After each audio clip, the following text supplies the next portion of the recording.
हाँ।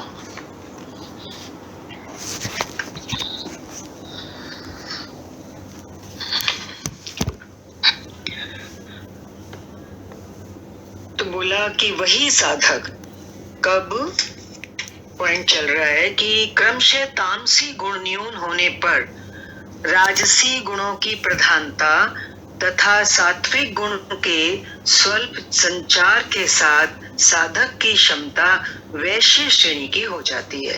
वैश्य श्रेणी में क्या है, फिर वो आत्मिक संपत्ति को, दैवी गुणों को का संग्रह करना शुरू कर देता है। मीन्स उसकी अंदर की जो उन्नति है वो शुरू हो जाती है। अंतःकरण, साधारण शब्दों में अगर समझें तो अंतःकरण शुद्ध होने लगता है। तो इसीलिए कह रहे हैं कि उस समय वही साधक, कौन सा साधक, जो पहले शूद्र श्रेणी में था, किसी अपने से उन्नत अवस्था वाले साधक की या किसी महापुरुष की, गुरु की सेवा में लग जाता है, तो सेवा करते करते फिर उसकी जो योग्यता है, जो क्षमता है वो वैश्य श्रेणी की हो जाती है। और वैश्य श्रेणी की जब क्षमता आ जाती है तो बता रहे हैं कि उस समय वही साधक इंद्रिय संयम, आत्मिक संपत्ति का संग्रह स्वभावतः करने लगेगा। इंद्रियों का संयम शुरू हो जाएगा। मीन्स वो अपने सेल्फ कंट्रोल, इधर उधर भटकने से अपने को रोक सकता है, मन पे कंट्रोल कर सकता है। कर्म करते करते उसी साधक में फिर ये कर्म करते करते, जैसे कई बार कर्म शब्द आएगा तो हम भ्रम में नहीं आए। कर्म करते करते, कौन सा कर्म? नियत कर्म। नियत कर्म कौन सा है? यही है ना, इंद्रिय संयम करना, आत्मिक संपत्ति का संग्रह करना। ये सब करते करते उसी साधक में देखो कैसे धीरे धीरे श्रेणी चेंज हो रही है, साधक ऊपर की तरफ बढ़ रहा है। उसी साधक में सात्विक गुणों का बाहुल्य हो जाएगा। पहले बिल्कुल नहीं थे सात्विक गुण, अब वैश्य श्रेणी में आते ही धीरे धीरे आत्मिक संपत्ति शुरू हो गई। अब वो सात्विक गुण जो है वो अब बढ़ते चले जाएंगे उसी साधक के। तो जब सात्विक गुण का बाहुल्य होता जाएगा और फिर क्या होगा, राजसी गुण कम रह जाएंगे। राजसी गुण कौन से? जो हमें संसार में ले जाते हैं, सांसारिक कर्मों में लगाते हैं, भाग दौड़ में लगाते हैं, तो वो कम होते जाएंगे। तामसी गुण शांत रहेंगे, प्रमाद, आलस्य, निद्रा, ये सब शांत रहेंगे। एक्टिव हो जाएगा साधक, जो है सुजाग हो जाएगा, जाग के चलेगा। उस समय जब ये स्थिति आएगी कि सात्विक गुणों का बाहुल्य हो गया, राजसी गुण बहुत कम हो गए, तामसी शांत हो गए, तो उस समय वही साधक क्षत्रिय श्रेणी में प्रवेश पा लेगा। जैसे एक बच्चा प्रथम श्रेणी, दूसरी, द्वितीय श्रेणी, कक्षा को पुराने समय में श्रेणी बोलते थे ना, जैसे ऐसी साधक की भी कक्षा है। पहले शूद्र की श्रेणी में है, फिर धीरे से परिश्रम करके वैश्य की श्रेणी में प्रवेश पा लेता है, और दैविक संपत्ति बढ़ते बढ़ते फिर वो जब सात्विक गुण बढ़ते हैं तो क्षत्रिय श्रेणी में प्रवेश पा लिया उसने। अब जब क्षत्रिय श्रेणी में प्रवेश पा लेगा तो शौर्य, शौर्य क्या होता है? बहादुरी, साहस, आगे बढ़ने का। कर्म में प्रवृत्त रहने की क्षमता, कौन सा कर्म? वही नियत कर्म, आत्मिक संपत्ति की उन्नति करना, दैवी संपत्ति को बढ़ाना, ये कर्म में प्रवृत्त रहने की क्षमता। वो अपने से परिश्रम करेगा, पीछे ना हटने का स्वभाव। कहीं इंद्रिय संयम, मन को संयम करने में कोई ऐसी परिस्थिति सामने प्रकृति की आ जाएगी तो वो घबराएगा नहीं। जहां उसको लगेगा कि मैं नहीं सफल हो पा रहा हूं, तो भी वो पीछे नहीं हटेगा, हिम्मत करेगा अपने मन को अपने वश में करने का, अपने इंद्रियों को, तो पीछे नहीं हटेगा। एक बार के लिए कोई बात सामने आ सकती है, लेकिन वो फिर हिम्मत जुटाएगा और आगे ही बढ़ने की कोशिश करेगा। फिर क्या होगा? सब भावों पर स्वामी भाव। कितने भी भाव उठेंगे, भाव तो उठेंगे, मन है ना साथ में, लेकिन उसका स्वामी भाव दृढ़ होता जाएगा। स्वामी भाव means master, he will become the master of his emotions, feelings, thoughts, सब कुछ। प्रकृति के तीनों गुणों को काटने की क्षमता उसके स्वभाव में ढल जाएगी। प्रकृति के तीन गुण, तामस, तमोगुण, रजोगुण, सतोगुण, तीनों गुणों को काटने की क्षमता। माना पहले तमोगुण को काटेगा, फिर रजोगुण को काटेगा, धीरे धीरे जब सतोगुण पूरा बढ़ जाएगा तो उससे भी तो ऊपर उठना है ना, ये आया कई बार, उसको भी काटने की क्षमता। मीन्स इतना निरंकारी होता चला जाता है साधक कि गुण अब उसके ऊपर अपना प्रभाव नहीं दिखा पाते, क्योंकि साधक में ये क्षमता आ गई है गुणों को काटने की। वो कह रहे हैं कि ये तीनों गुणों को काटने की क्षमता उसके स्वभाव में ढल जाएगी, means it will become his natural normal behaviour. उसके साथ ये बहुत सहज में होने लगेगा। शुरू में तो जैसे परिश्रम करना पड़ता है, मेहनत करनी पड़ती है, कुछ सोचना पड़ता है, लेकिन धीरे धीरे तो वो जैसे उसका स्वभाव ही बन जाता है, उसका व्यक्तित्व वैसा बन जाता है। फिर वही कर्म, कौन से कर्म की बात चल रही है, हम बार बार याद दिला रहे, नियत कर्म, आत्मिक संपत्ति का संग्रह, दैवी संपत्ति का संग्रह, सद्गुणों का संग्रह, वही कर्म और सूक्ष्म होने पर, नियत कर्म जब और सूक्ष्म हो जाता है, साधक और आगे निकल जाता है, तो क्या होता है, मात्र सात्विक गुण कार्यरत रह जाने पर बस अब रजोगुण और तमोगुण बिल्कुल शांत हो गया।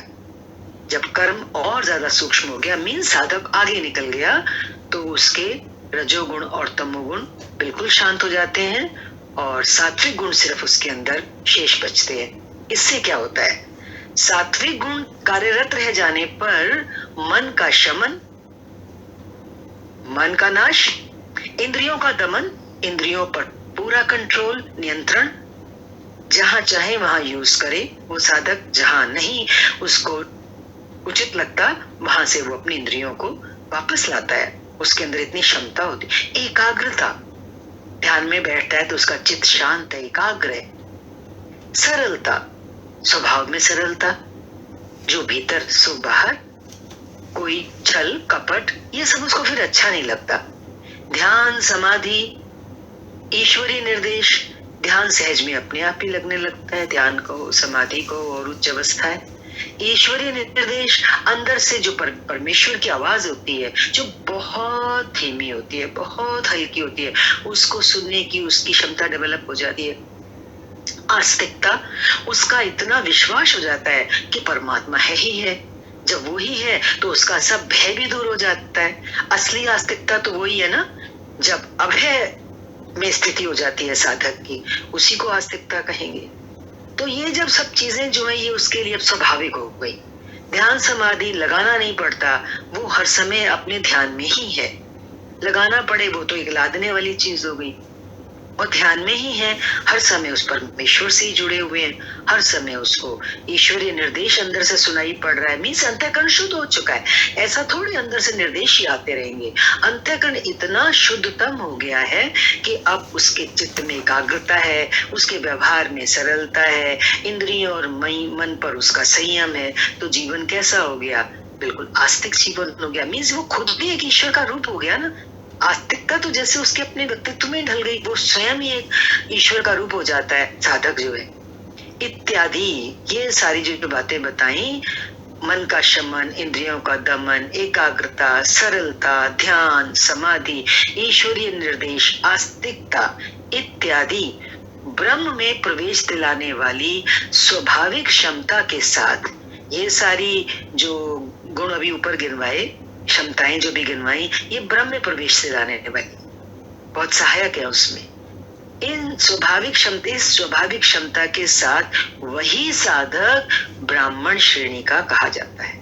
अभी ऊपर क्षत्रिय श्रेणी तक पहुंचे थे ना, पीछे ना हटने का स्वभाव, शौर्य और कर्म में प्रवृत्त रहने की अंदर में दृढ़ता, ये सब ऊपर आया था अभी जो क्षत्रिय श्रेणी के साधक का गुण बताए थे। लेकिन अभी जो ये बता रहे हैं, ये सब क्षमताएं बढ़ने के साथ साथ वो कह रहे हैं कि वही साधक ब्राह्मण श्रेणी का कहा जाता है। ये ब्राह्मण श्रेणी के कर्म की निम्नतम सीमा है। अब यहाँ से ब्राह्मण श्रेणी ना शुरू हो रही है। निम्नतम सीमा से क्या मतलब है, उसके अंदर मात्र सात्विक गुण रह गए, मन इंद्रियों पर संयम हो गया, एकाग्रता, सरलता आ गई, ईश्वरीय निर्देश सुनने की क्षमता आ गई। तो ये तो अभी निम्नतम सीमा है ब्राह्मण श्रेणी की। अब इससे भी ऊपर उठेगा क्या, जब वही साधक ब्रह्म में स्थित हो जाता है। अब वो ब्रह्म में स्थित हो गया, ब्रह्म ही ब्रह्म है वो। उस अंतिम सीमा में, उस आखिरी छोर तक पहुंचने पर वो साधक स्वयं में ना ब्राह्मण रहता है, ना क्षत्रिय, ना वैश्य,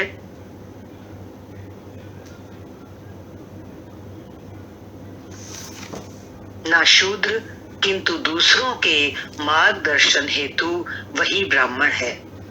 कर्म एक ही है, नियत कर्म आराधना। अवस्था भेद से इसी कर्म को ऊंची नीची 4 श्रेणियों में बांटा।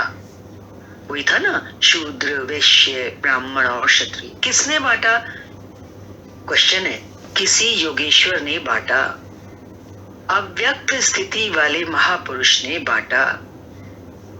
उसके कर्ता मुझ अविनाशी को अकर्ता ही जान। तो किसने बांटा? अव्यक्त स्थिति वाले महापुरुष ने बांटा। जब महापुरुष ने बांटा तो क्या कह रहे हैं?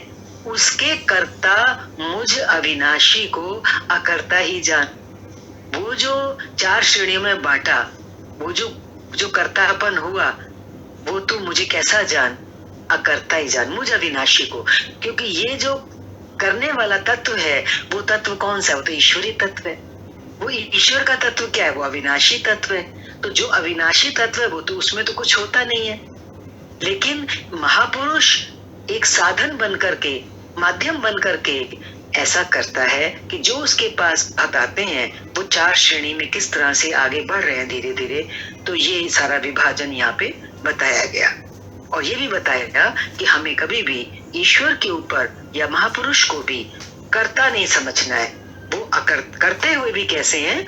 अकर्ता है। श्लोक नंबर 14। न माम कर्माणि लिम्पन्ति न मे कर्म फले स्पृहा इति माम योऽभिजानाति कर्मभिर्न सबध्यते।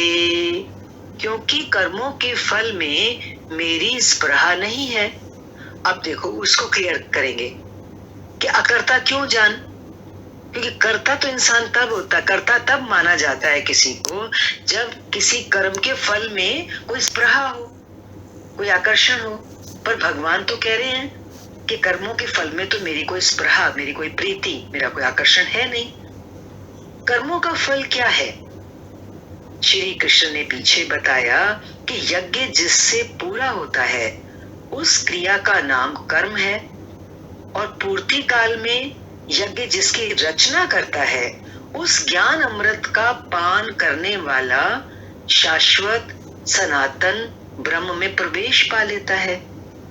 तो फिर कर्म का परिणाम क्या हुआ? कर्म का परिणाम है परमात्मा। तो कर्म के फल की स्पृहा क्यों नहीं है ऊपर जो बोला अभी? क्योंकि उस परमात्मा की चाह भी अब मुझे नहीं है। क्यों चाह नहीं है? क्योंकि अब वो परमात्मा मुझसे विलग नहीं रह गया ना। अब वो और मैं एक ही है। क्योंकि आगे आ रहा है, क्योंकि वो मुझसे भिन्न नहीं है। मैं अव्यक्त स्वरूप हूं, उसी की स्थिति वाला हूं। अब आगे कोई सत्ता नहीं, परमात्मा से आगे कुछ है नहीं जिसके लिए इस कार्य पर स्नेह रखूं। इसलिए कर्म मुझे लिपायमान नहीं करते। इसीलिए ना महापुरुषों के जो कर्म है वो उनको बांधते नहीं है। लिपायमान नहीं करते मीन्स बांधते नहीं है, जन्म मरण की डोरी से नहीं बांधते। इस चक्कर से वो छूटे हुए होते हैं। उसी श्रेणी में भगवान अपने आप को भी उसी में रख रहे हैं कि मुझे कोई कर्म नहीं बांधता। और इसी स्तर से जो भी मुझे जानता है, अर्थात जो कर्मों के परिणाम परमात्मा को प्राप्त कर लेता है, उससे भी कर्म नहीं बांधते। सेम बात है। वहां तक पहुंचा हुआ, उस स्थिति तक पहुंचा हुआ साधक भी उसी स्थिति का हो जाता है जिस स्थिति में भगवान श्री कृष्ण है। जैसे श्री कृष्ण वैसे उस स्तर से जानने वाले महापुरुषों की भी स्थिति बिल्कुल वही होती है जो भगवान कृष्ण की है। श्लोक नंबर 15। एवं ज्ञात्वा कृतं कर्म पूर्वैरपि मुमुक्षुभिः कुरु कर्मैव तस्मात् त्वं पूर्वैः पूर्वतरं कृतम्। अर्जुन, पहले होने वाले मोक्ष की इच्छा वाले पुरुषों द्वारा भी यही जानकर कर्म किया गया। पहले होने वाले, जो पहले महापुरुष हुए थे, जो मोक्ष की इच्छा चाहते थे, उन्होंने भी यही कर्म किया। कौन सा कर्म? नियत कर्म। क्या जानकर ये कर्म किया? ये जानकर यही कि जब कर्मों का परिणाम परमात्मा भिन्न न रह जाए, कर्मों के परिणाम परमात्मा की स्पृहा भी न रह जाए, न रह जाने पर उस पुरुष को कर्म नहीं बांधते। ये जानकर, क्या जानकर मोक्ष की इच्छा वाले पुरुषों ने ये कर्म किया? ये जानकर कि फिर उस पुरुष के द्वारा कोई भी जो कर्म किया जाता है, क्योंकि परमात्मा को पा लिया, परमात्मा की भी स्पृहा नहीं रही, तो फिर कोई भी कर्म वो जब करते हैं तो कर्म उनको बांधते नहीं है। ये जानकर पहले मोक्ष की इच्छा वाले पुरुषों ने भी इस कर्म को किया।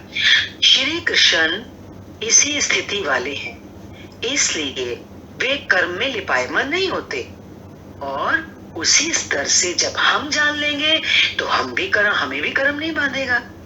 ये श्लोक में बहुत बहुत ऊंची बात आ रही है, हम सबके लिए बहुत ही प्रेरणादायक है, हमारे साहस को बढ़ाने वाली चीज है कि अगर हम भी इस तरह से कर्म में, नियत कर्म में वर्तेंगे तो हम भी उस स्थिति तक प्राप्त हो सकते हैं जहां तक बड़े बड़े महापुरुष है। यहाँ तक कि इस गीता में जैसे आ रहा है, भगवान कृष्ण स्वयं कह रहे हैं कि जिस स्थिति वाला मैं हूं तुम भी वहां पहुंच सकते हो। श्री कृष्ण इसी स्थिति वाले, इसलिए वे कर्म में लिपायमान नहीं होते, और उसी स्तर से हम जान लेंगे तो हमें भी कर्म नहीं बांधेगा। जैसे श्री कृष्ण, ठीक उसी स्तर से जो भी जान लेगा, वैसा ही वह पुरुष भी कर्म बंधन से मुक्त हो जाएगा। जीवन का एकमात्र लक्ष्य तो कर्म बंधन से मुक्त होना ही है। यहाँ तो बहुत बड़ा राज आ रहा है सामने जो खुल रहा है, कर्म बंधन से कैसे मुक्त हुआ जाए। नियत कर्म के द्वारा ना, वो कर्म नियत कर्म करना है। अब श्री कृष्ण भगवान, महात्मा, अव्यक्त, योगेश्वर या महायोगेश्वर जो भी रहे हो, वो स्वरूप सबके लिए है। संसार में जितने भी मनुष्य हैं, इस स्वरूप को प्राप्त करने का अधिकार सबको है, सबके अंदर क्षमता भी है। यही समझकर पहले के मुमुक्ष पुरुषों ने, मोक्ष की इच्छा वाले पुरुषों ने कर्म पर कदम रखा। कौन से कर्म पर? ये हम बार बार रिपीट कर रहे हैं, नियत कर्म पर। इसलिए अर्जुन, तू भी पूर्वजों द्वारा सदा से किए हुए इसी कर्म को कर, किंतु ये स्पष्ट नहीं किया कि कर्म क्या है।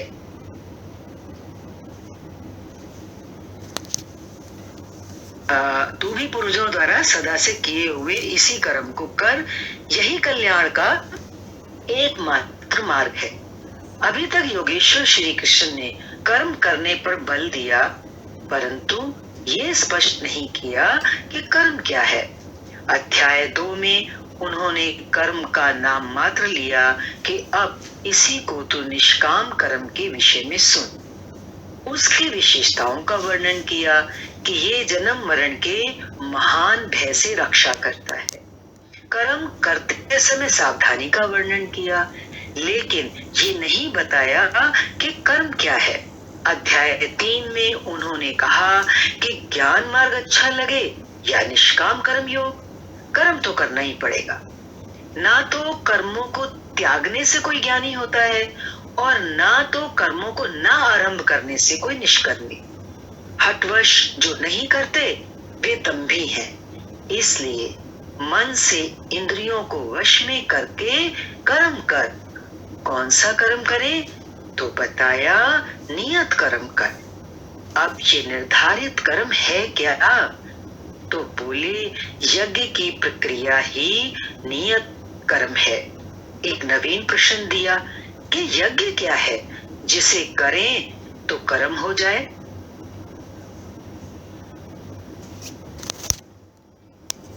वहां भी यज्ञ की उत्पत्ति को बताया, उसकी विशेषताओं का वर्णन किया, किंतु यज्ञ नहीं बताया जिससे कर्म को समझा जा सके। अभी तक ये स्पष्ट नहीं हुआ कि कर्म क्या है। अब कहते हैं, अर्जुन कर्म क्या है?